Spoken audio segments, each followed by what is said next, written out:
మేషరాశి వారికి శుక్ర భగవానుడు వృశ్చిక రాశిలో అష్టమ స్థానంలో ఏడాది తర్వాత సంచారం చేయడం వలన వృత్తులలో, ఉద్యోగాల్లో, వ్యాపారాల్లో ఓర్పు, పట్టుదల, సహనం కార్యక్రమాల వల్ల నూతనమైనటువంటి ఆభరణాలు, వాహనాలు, క్రయ విక్రయాలు యోగదాయకం గమనించాలి.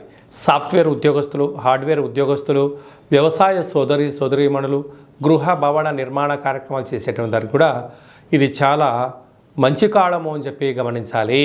కర్కాటక రాశి వారికి ఏడాది తర్వాత వృశ్చిక రాశిలో శుక్ర భగవానుడు సంతాన స్థానంలో సంచారం చేయడం వల్ల వధువులకు, వరుడికి అంటే నూతనంగా వివాహమైనటువంటి దంపతులకు పుత్రిక సంతాన మహోత్సవ కార్యక్రమంలో ఇల్లంతా ఆధ్యాత్మికమైన పండగ వాతావరణం నెలకొవడం, మీ యొక్క పిల్లలకు బంగారు ఆభరణాలు, వస్త్రాలు, షేర్లు, గృహాలు, క్రయ విక్రయాలు, నూతనమైన వ్యాపారాల పెట్టుబడులను ఆస్వాదించడం, పెట్టడం, సలహా సూచన ఇవ్వడం, ప్రభుత్వ ఉద్యోగ ప్రయత్నం చేసేటువంటి వారికి ఇది చాలా మంచి కాలము అని చెప్పి గమనించాలి.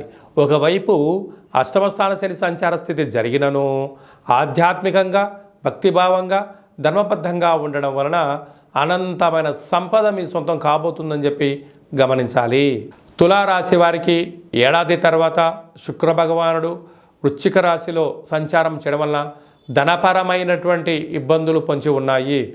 దయచేసి విందులని, వినోదాలని, లగ్జరీ అని, అపోహలని, ఫ్లేవర్స్ అని, రుచికరమని, ఆహ్లాదకరమని అనేక రకాలుగా డబ్బులు ఇచ్చుకుంటూ పోయారా? రాబోయే కాలం అంతా కూడా గడ్డు కాలం అని చెప్పి గమనించాలి.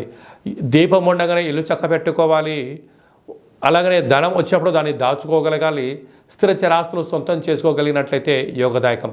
కనుక భూములు, వాహనాలు, షేర్లు, క్రయ విక్రయాలు ఆచితూచి చేయగలిగినట్లయితే మీకు మంచి కాలము అని చెప్పి గమనించాలి.